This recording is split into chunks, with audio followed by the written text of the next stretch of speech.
Des gens qui sont nés en Afrique, qui viennent ici, ils disent qu'ils ne supportent pas la chaleur. Donc ils se mettent nus. Tu montes dans le train, ils sont nus. Tu sais pourquoi? Parce qu'ils n'aiment pas la vérité. Vous allez voir, il y a des gens qui se disent chrétiens, chrétiennes, qui sont dans ces abominations.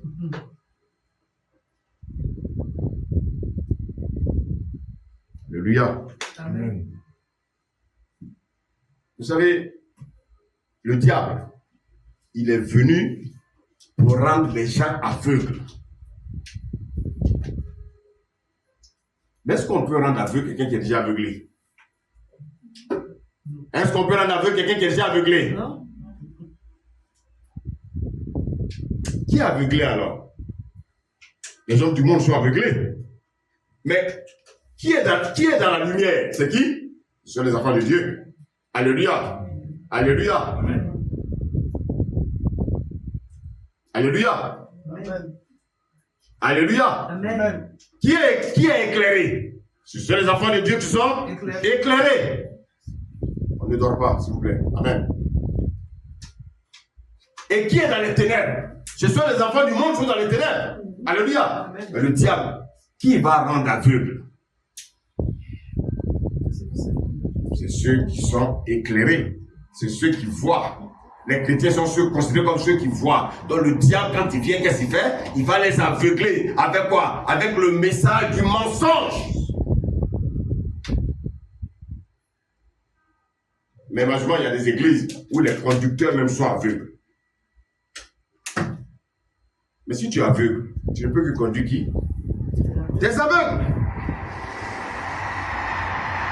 Alléluia. Amen. Une personne qui pratique le péché, cette personne est aveuglée. Une personne qui pratique le péché, mais cette personne a un esprit d'égarement. Alléluia. Amen. Alléluia. Amen. Vous savez pourquoi les hommes sont aveuglés? Pourquoi les hommes ont un esprit d'égarement? Simplement, c'est parce que les gens ont un cœur endurci. Ils rejettent la vérité. Or, quelqu'un qui rejette la vérité, le diable va lui envoyer quoi? Le diable va lui envoyer quoi? Le mensonge. Et il va avaler. Vous savez, Paul disait que si tu entends sa voix, n'endurcis pas ton cœur. Regardez bien. Pharaon, Saul, Judas, ils ont vu les miracles que Jésus a fait. Mais ils ont refusé la vérité. Donc on voit qu'en fait, dans l'église, il y a des gens, malgré tout ce que tu peux faire, ils refuseront la vérité. Qu'est-ce qu'on peut faire pour ces personnes-là? Rien du tout. Maintenant, qui frappe les gens de l'esprit d'égarement? Déjà dans l'ancienne alliance, on va lire Deutéronome 28, s'il vous plaît. Deutéronome 28.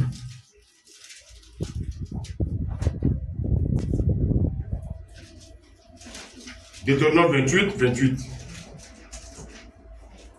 Amen. Amen. Écoutons la parole de Dieu, s'il vous plaît. Amen. Deutéronome 28. Et regardez ce que le Seigneur nous dit. L'Éternel te frappera de délire, d'aveuglement et d'égarement d'esprit. Le Seigneur te frappera de quoi? De délire. De délire. D'aveuglement. D'égarement d'esprit. Ça, il a dit dans l'ancienne alliance. Regardez ce qu'il nous dit dans la nouvelle alliance. On prend 2 Thessaloniciens.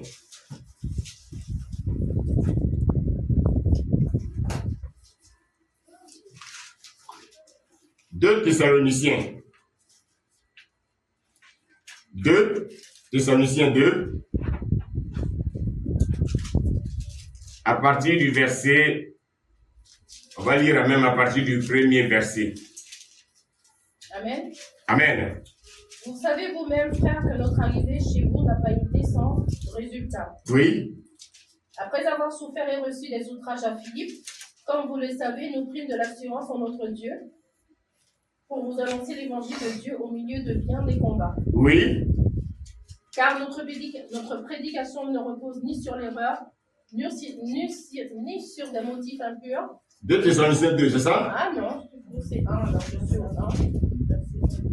Pour ce qui concerne l'avènement de notre Seigneur Jésus-Christ et notre réunion avec lui, nous vous prions, frères, de ne pas vous laisser facilement ébranler dans votre bon sens et de ne pas vous laisser troubler, soit par quelques inspirations, soit par quelques paroles, soit par quelques lettres qu'on dirait venir de nous comme si le jour du Seigneur était déjà là. Donc, en fait, déjà, à cette période, au temps de Paul, il y a des hommes qui égaraient leurs frères. Les gens venaient prêcher des messages pour égarer le peuple de Dieu. Et Paul attirait la vigilance des uns et des autres. Alléluia. On continue. Que personne ne vous séduise d'aucune manière. L'esprit d'égarement est un esprit séducteur. Il séduit l'Église. Il séduit les enfants de Dieu. Voici pourquoi, bien aimés, nous devons avoir l'esprit de Dieu pour faire la différence entre le mensonge et la vérité. Continue. Car il faut que l'apostasie soit arrivée auparavant. Oui. Et qu'on ait vu paraître l'homme du péché, le fils de la perdition. Donc, bien aimé, le monde s'apprête à accueillir l'homme du péché qu'on appelle l'antéchrist. L'antéchrist, c'est un esprit d'égarement. On va sauter. Regardez ce que nous dit le verset 8 jusqu'au verset 10. Et alors paraîtra l'impie, que le Seigneur Jésus détruira par le souffle de sa bouche, Oui. et qu'il anéantira par l'éclat de son avènement. Continue. L'apparition de cet impie se fera par la puissance de Satan, Oui. avec toutes sortes de miracles, de signes et de prodiges mensongers. Écoutez-moi bien. La majeure partie des miracles que vous voyez sur le net, les miracles que vous voyez sur Facebook, les miracles que vous voyez, faites très attention. Il n'y a pas longtemps, j'ai vu une image où des gens priaient pour quelqu'un qui était dans un cercueil. Ils ont prié pendant combien d'heures, la personne ne s'est pas réveillée. J'ai vu un autre film où la personne était dans un cercueil bien habillée. On a prié pour la personne. En combien de minutes, en 3 minutes, la personne s'est réveillée. Elle a commencé à tousser. Et les hommes croient à des bêtises comme ça. Écoutez-moi bien. Quelqu'un qui vient de ressusciter, il se lève, puis il commence à courir dans la salle. Merci Seigneur, merci Seigneur. Mais tu as dit, mais en fait, comme les hommes aiment le mensonge, ils vont leur prêcher le mensonge. Pourquoi les salles là sont pleines? Parce que les hommes aiment le mensonge.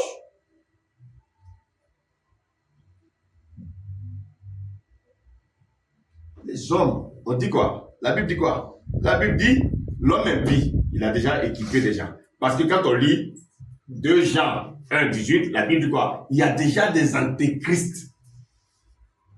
Les antéchrists, qu'est-ce qu'ils font? Ils préparent la venue du véritable antéchrist. Et qu'est-ce qu'ils font? Ils font des prodiges. Ils font bien aimer des miracles. On a vu Jésus. Jésus, même le grand Jésus. Quand il a commencé son ministère, il a fait des miracles. Est-ce que les gens l'ont suivi? Les gens l'ont suivi? Alléluia. Est-ce que les gens l'ont suivi? Non. Beaucoup l'ont abandonné. Écoutez-moi bien, tu vas, si tu veux, va à Paris, va relever tous les paralytiques. Ils vont te dire, foule le camp avec ton Jésus. C'est pas ces choses-là. C'est des choses-là pour te séduire. Faites attention, nous n'est pas séduit. On continue la lecture. Verset 10. Verset 10. Et avec toutes les séductions de l'iniquité. Avec toutes les séductions de l'iniquité. Pour ceux qui périssent parce qu'ils n'ont pas reçu l'amour de la vérité pour être sauvés. Alors, regardez. Regardez bien. Tous ceux qui n'aiment pas la vérité. Qu'est-ce que Dieu fait? Regardez le verset qui suit. Aussi, Dieu leur envoie une puissance d'égarement. Qui envoie l'esprit d'égarement? Dieu. Qui envoie l'esprit d'égarement? Dieu. Tous ceux qui n'aiment pas la vérité, Dieu envoie l'esprit d'égarement. C'est pour ça que beaucoup de chrétiens suivent les hommes égarés. Ils suivent beaucoup d'hommes de Dieu qui sont égarés. Il suit des prophètes. Tu vas voir le prophète, il vient. La majeure partie des filles de l'église, il a couché avec elles.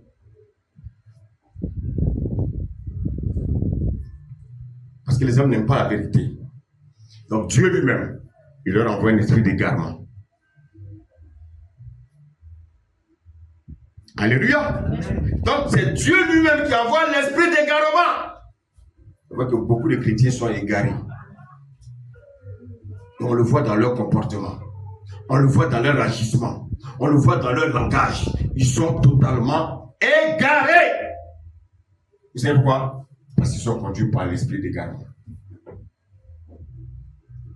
Ils aiment le mensonge. Quand on a l'esprit de vérité, on n'écoute pas n'importe quoi. Quand on a l'esprit de vérité, on ne cherche qu'à écouter la vérité. Alléluia. Amen. Regardez, 1 Timothée, c'est à côté. 1 Timothée 4, verset 1.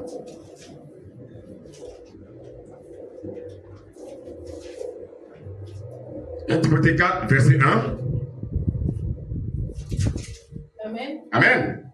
Mais l'Esprit dit expressément que dans les derniers temps, oui, quelques-uns abandonneront la foi pour s'attacher à des esprits séducteurs et à des doctrines de démons. Oui.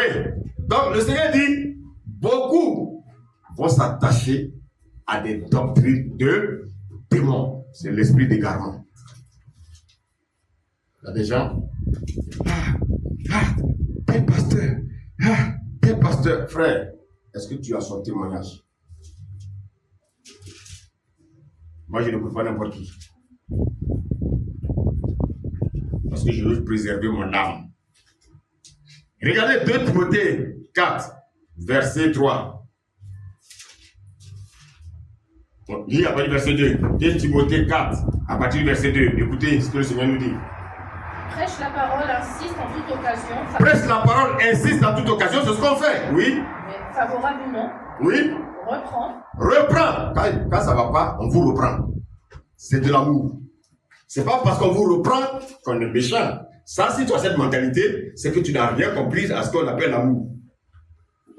L'amour, c'est quoi? Quand on caresse. Quand quelqu'un fait une mauvaise chose, tu dis, viens, je te caresse. Cette personne ne t'aime pas. Elle veut te voir aller dans le gouffre. Aujourd'hui, qu'est-ce qu'on constate les parents en France? Les enfants font des petits, ils ont même peur de parler aux enfants. Ils ont peur. Quelqu'un m'a envoyé un documentaire là, où il y a un enfant, une famille de blancs, de Français. C'est l'enfant qui règne dans la maison. L'enfant décide de ce qu'il veut faire. Et tu vois, la maman passe son temps à pleurer.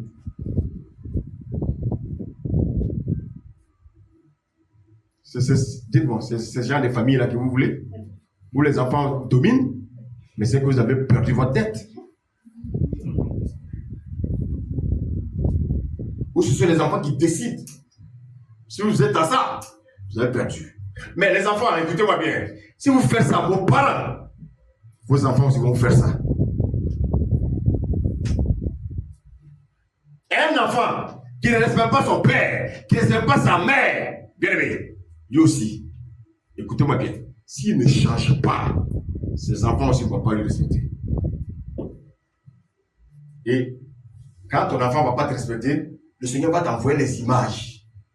Comment tu parlais à ta mère et comment tu parlais à ton père. Dieu là, c'est un Dieu qui est juste. Enfants, obéissez à vos parents afin que vos jours se prolongent. Il y a des enfants qui meurent tôt parce qu'ils ne respectent pas les parents.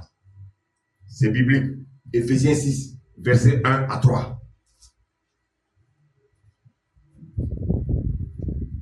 Je peux fermer la parenthèse? Je la ferme. On dit la suite.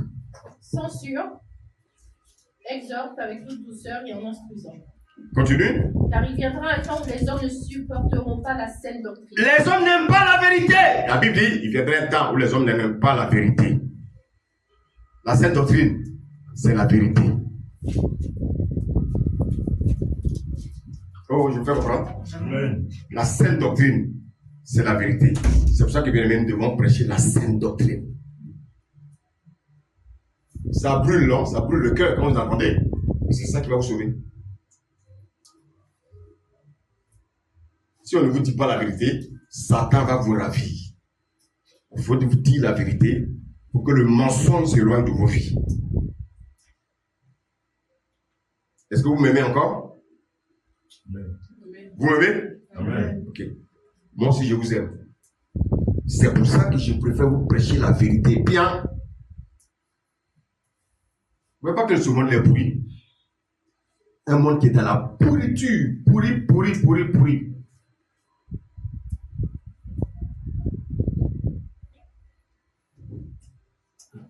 Il n'y a pas. Ils ont monté à la télé là. Quelqu'un qui est monté dans le REB.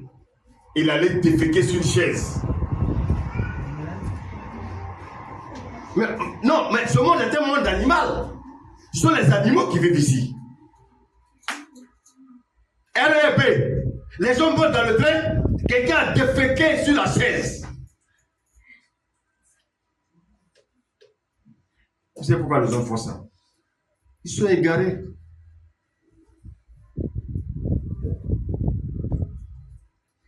Un train qui te transporte pour aller au travail. Toi, tu défèques dedans. C'est comme quelqu'un qui défèque dans l'assiette dans laquelle il mange. Et tous les gens qui montaient.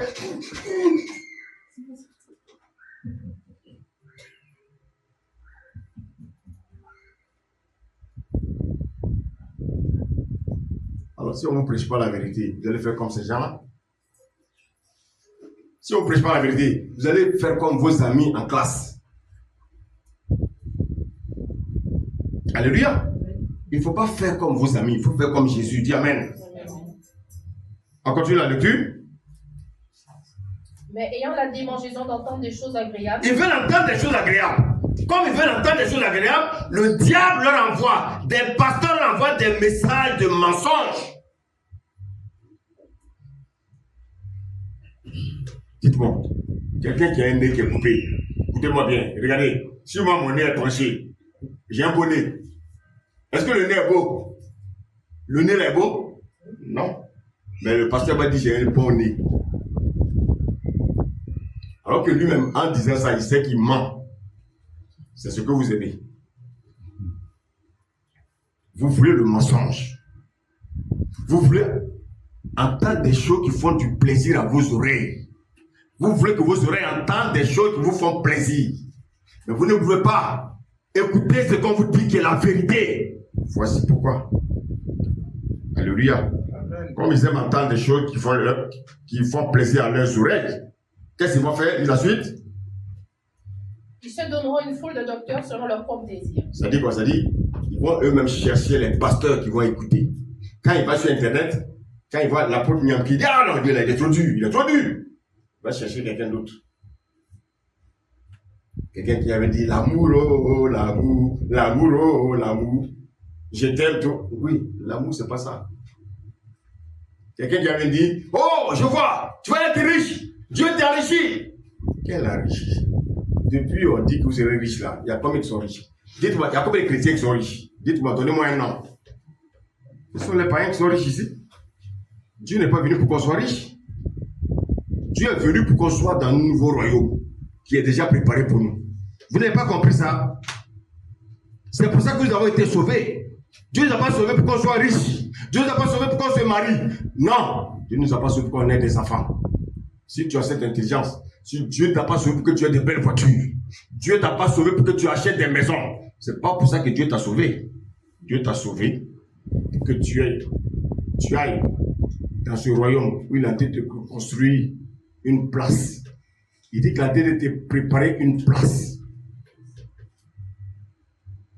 Alléluia. Amen. Vous avez connu l'histoire de Samuel? Samuel est quelqu'un bien aimé que Dieu va appeler. Dieu va donner des recommandations. À un moment donné, Daniel va faire, Saul, il va faire comme il le sent. Vous savez ce que Dieu va faire? Dieu va le rejeter. Quand Dieu te rejette, c'est-à-dire que tu as un esprit d'égarement. Il s'est égaré. Dieu l'a rejeté.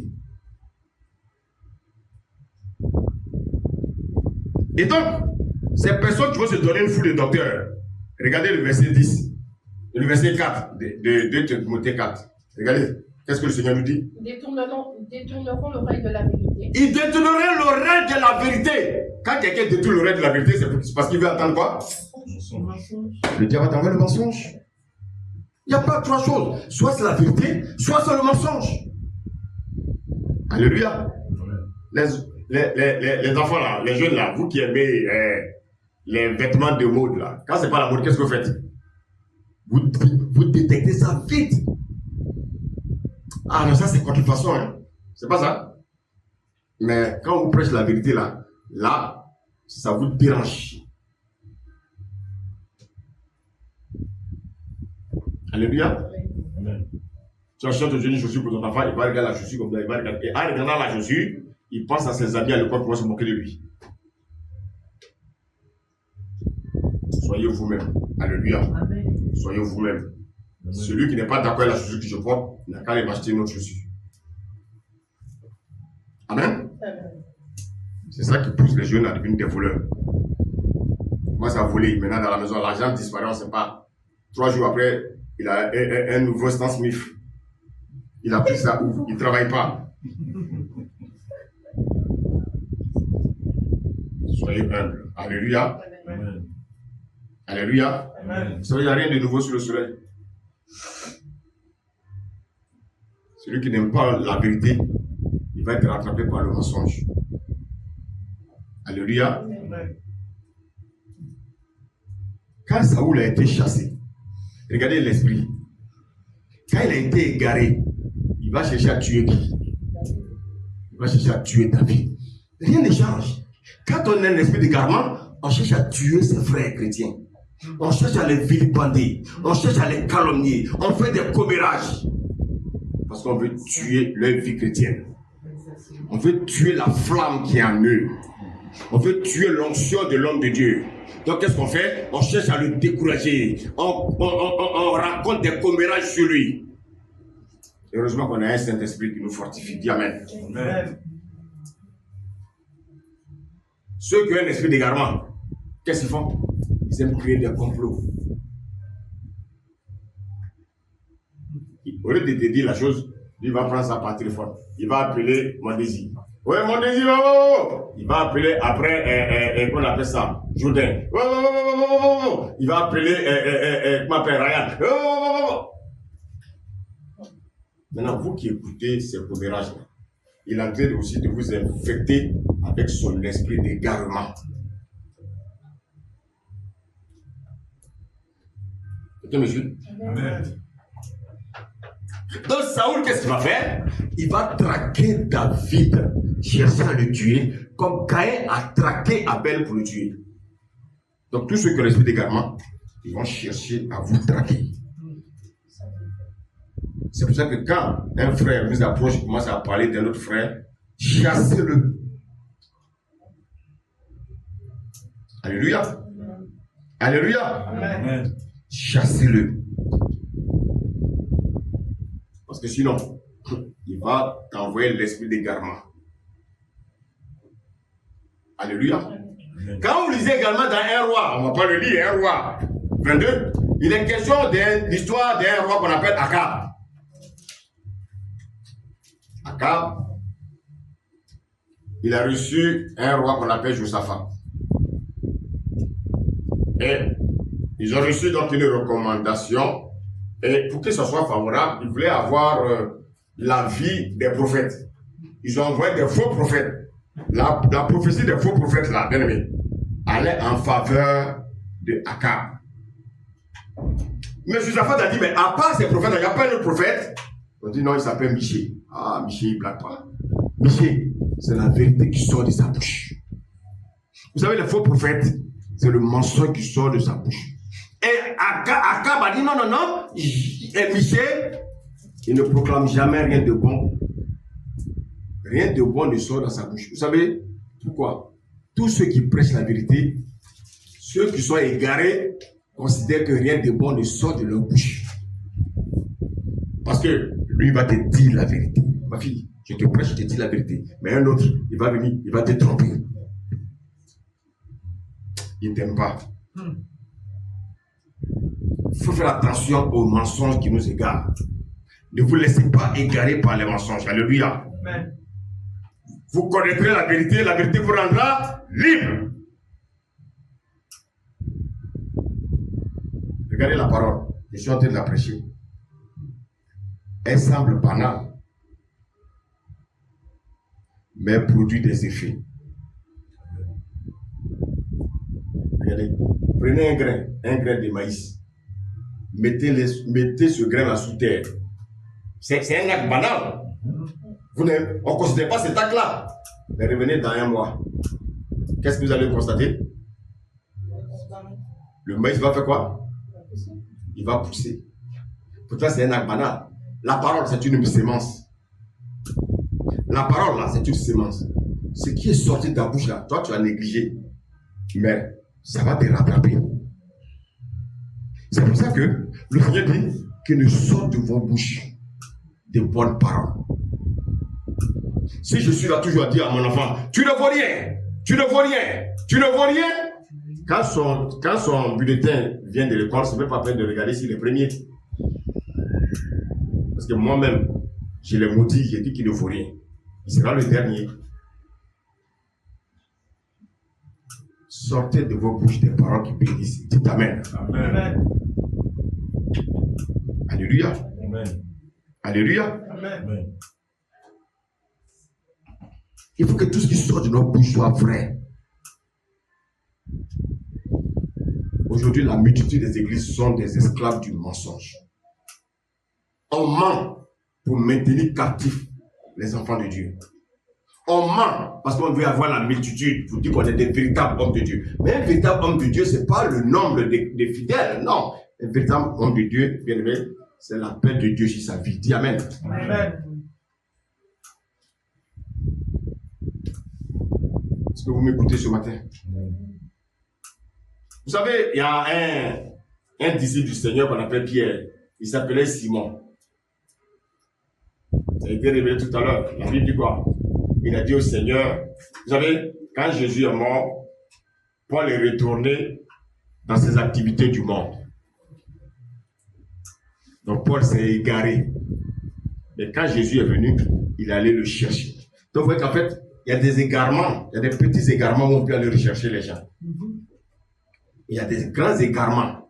Quand on commence à blasphémer le Saint-Esprit, quand on commence à avoir des esprits de dispute, quand on commence à mépriser les frères et sœurs, ça veut dire qu'on est très très très loin. Est-ce que quelqu'un me suit ce matin? Quelqu'un m'écoute ce matin? Amen. Il y a des égarements où on ne peut plus rien faire pour toi. Je ne veux pas que tu arrives à cet égarement. Alléluia. Amen. Voici pourquoi, bien aimé, il faut faire attention à ce que tu écoutes. Quels sont les messages que tu entends? Qu'est-ce qui sort de ta bouche, toi-même? Et quels sont les messages que tu entends? Avec qui tu marches?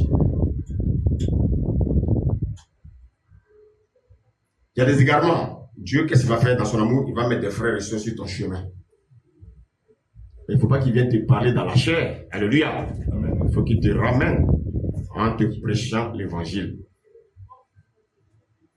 Alléluia. Il faut savoir aussi avec quel frère nous marchons.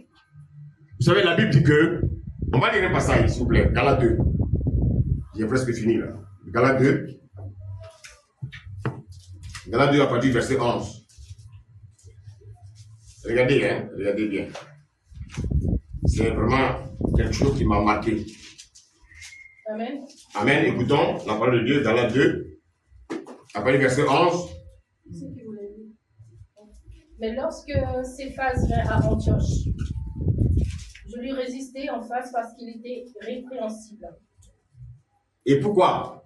Voilà, Paul, il va s'opposer à Pierre par rapport à un comportement que Pierre a eu. Qu'est-ce qu'il a fait? Verset 12. En effet, avant l'arrivée de quelques personnes envoyées par Jacques, il mangeait avec les païens et, quand elles furent venues, il s'esquiva et se tint à l'écart par crainte des circoncis. Alléluia. Alléluia. C'est comme par exemple, moi, je suis avec Marc, et puis Marc et moi, bon, mais on décide par exemple de ne pas parler à Océane. Alléluia. Et puis Marc, en venant, il me voit en train de causer à Océane. Qu'est-ce que je fais moi?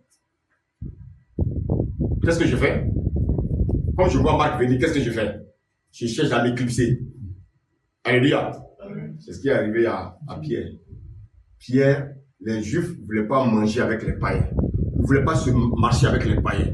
Et Pierre était en train de manger avec les païens. Et quand il a vu les Juifs venir, il voulait fuir.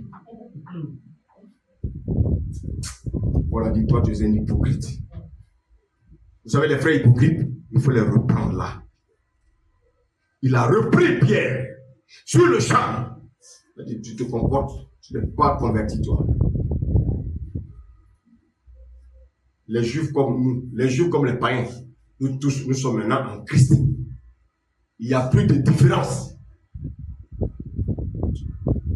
Quelqu'un me suit ce matin? Amen. Alléluia. Donc, tu vas dans l'église, il y a des gens qui ont des comportements bizarres. Non. Il faut être dans la vérité. Alléluia. Amen. Alléluia. Amen. Il faut être dans la vérité. Vous savez que dans la marche chrétienne, à un moment donné, Paul va se séparer de certains frères parce qu'ils n'étaient pas dans la vérité. Quelqu'un qui n'aime pas la vérité, on ne marche pas avec lui. Je parle de la vraie vérité, hein. Je ne parle pas des sensations humaines. Je ne parle pas de la chair. Alléluia. Je suis en train de parler de la parole de Dieu. Alléluia. Amen. Alléluia. Amen. Chrétien, il faut que nous aimions la vérité. Est-ce que tu aimes la vérité? Amen. Est-ce que tu aimes la vérité? Amen. Est-ce que tu aimes la vérité? Amen. Je voulais terminer par ceci. Vous savez, nous sommes dans une génération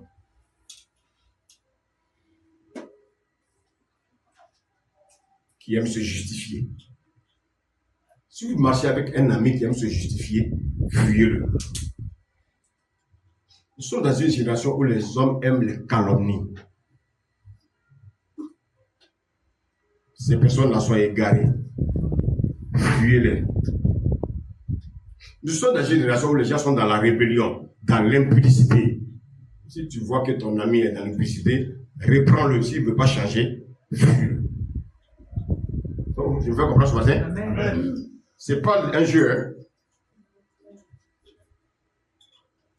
Quelqu'un qui ne veut pas respecter l'ordre du Seigneur, quelqu'un qui ne veut pas respecter la parole de Dieu, il est dans l'égarement. Cette personne-là, il faut la fuir. Alléluia. Amen. Il y a des gens qui ne respectent pas les hommes de Dieu. Si quelqu'un ne respecte pas l'homme de Dieu, il faut le fuir. Alléluia. Amen. On prend souvent les hommes de Dieu pour des mendiants. On n'est pas des mendiants. On n'est pas des mendiants. On est là, c'est un travail que nous faisons. Malgré, il y en a qui ont abusé, qui escroquent. Ils vont rendre compte. Mais nous, on fait les choses comme le Seigneur nous demande de le faire. Ça apprend où? À laisser. Nous sommes dans une génération où les jeunes ne respectent plus les parents. Pourquoi? Parce que les jeunes sont égarés. Jeunes, revenez dans la vérité. Alléluia. Nous sommes également dans la génération où les maris ne sont plus à leur place. Quand tu arrives dans un groupe, c'est madame qui tient la culotte et qui porte le pantalon. Est-ce que vous pouvez aimer? Toutes les femmes dans la vie veulent porter des pantalons.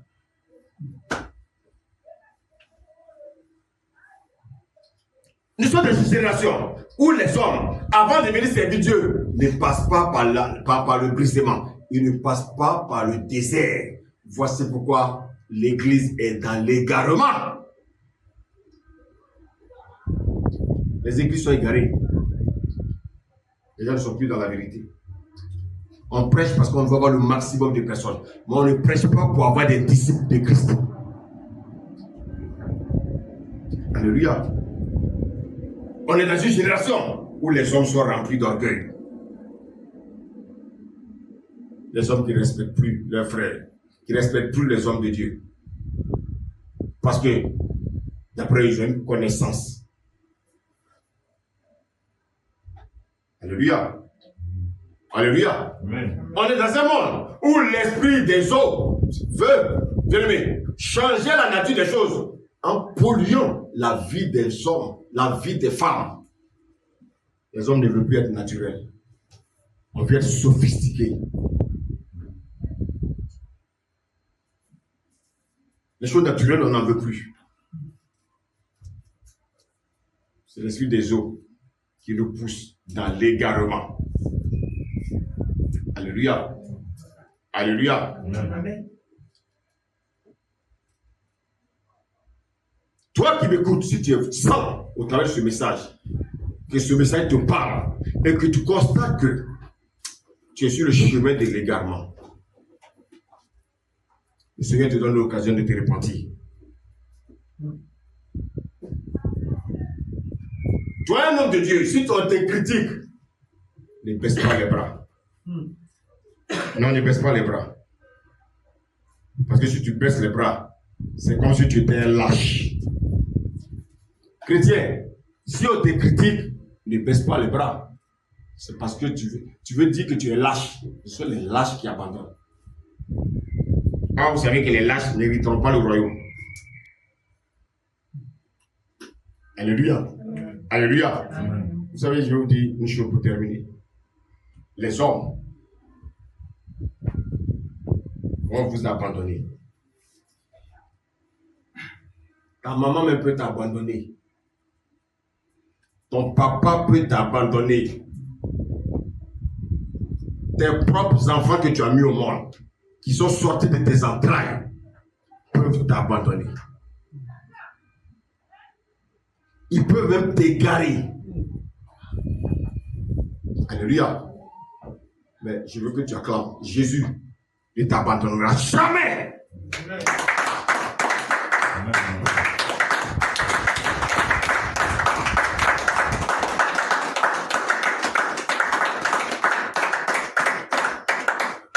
Jésus-Christ, il est le chemin, la vérité et la vie. C'est lui seul qui peut te conduire dans la vérité. C'est lui seul qui peut te conduire dans la vérité. Amen. Tout le reste n'est que mensonge. Moi-même, je peux même vous conduire dans le mensonge. Voici pourquoi je vous demande, bien aimé, de faire comme les chrétiens libérés, de vérifier ce que je vous prêche. Mais le seul qui ne va jamais vous abandonner, le seul qui ne va jamais vous tromper, le seul qui sera fidèle à vous. Bien aimé, c'est Yeshua Mashiach. Amen. C'est lui le roi des rois. Il vient bientôt pour enlever son église. Ma prière, c'est que tu fasses partie de cet enlèvement. Amen. Que le Seigneur vous garde, qu'il vous bénisse. Amen.